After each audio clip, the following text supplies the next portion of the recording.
Nous étions au rendez-vous comme convenu pour élire le bureau définitif de l'Assemblée provinciale de Katanga. Mais soudainement, il y a eu une incidence qui s'est produite. Nous, le président du bureau provisoire n'a pas voulu organiser les élections. C'est vraiment une surprise pour nous. Mais nous tenons à dire que nous pouvons céder néanmoins à une provocation, mais nous ne pouvons pas céder à une intimidation. Raison pour laquelle nous avons initié une pétition pour la déchéance du bureau provisoire. Donc, le mardi, nous allons installer un nouveau bureau provisoire qui va procéder aux élections du bureau définitif. Un ticket gagnant. Nous avons notre candidat président du bureau définitif de l'Assemblée provinciale, Michel Kabwe Mwamba.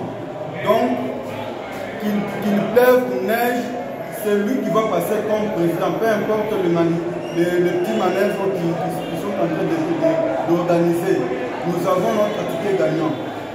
Qu'il pleuve, nous, députés de l'Union Sacrée et de l'UDPS, de l'UDPS, nous avons notre candidat à la présidence du bureau de l'Assemblée provinciale et nous avons un vice-président du bureau, ainsi de suite. Donc tous les postes sont pour le compte de l'Union Sacrée.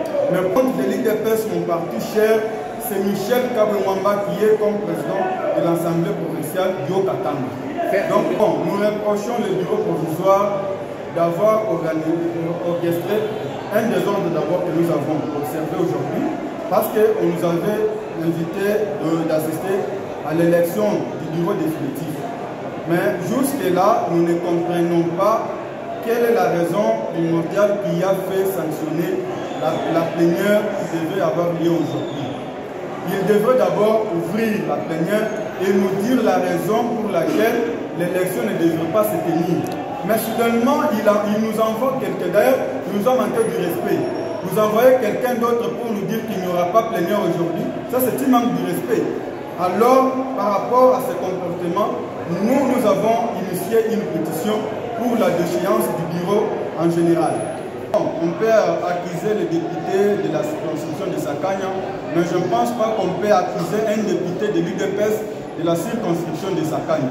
Moi, je suis UDPS et le candidat qui sera à la présidence de l'Assemblée provinciale, c'est un candidat issu de l'UDPS. Comment ça fait-il, moi qui suis de l'UDPS, je peux être contre un candidat de l'UDPS qui sera président de l'Assemblée? D'abord, ça va tomber dans notre avantage parce que ça sera bénéfique d'ailleurs pour nous. C'est la toute première fois dans l'histoire de l'UDPS qu'un président de l'Assemblée provinciale est de l'UDPS. Dans le palmarès de tous les présidents qui ont eu à défiler à l'Assemblée provinciale de Haut-Katanga, il n'y a jamais eu un président de l'Assemblée provinciale qui est de l'UDPS. Mais quand même, pour la toute première fois, nous disons merci à Dieu parce que c'est la première fois que l'UDPS vient aussi accéder à ce poste-là.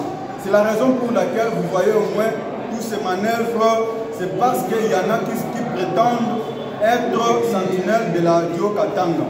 Mais on devient sentinelle du Haut-Katanga si vous avez aussi une force parlementaire. Mais vous, avec des députés, comment est-ce que vous allez vous appeler être sentinelle? Vous n'avez pas été, donc vous n'avez pas prouvé votre casquette de sentinelle pendant la campagne électorale. Et nous autres, nous l'avons prouvé. Parce que nous avons 10 députés pour le compte de l'UDPS et nous l'avons prouvé que non, nous sommes quand même, nous avons cette possibilité-là d'occuper la présidence de l'Assemblée provinciale.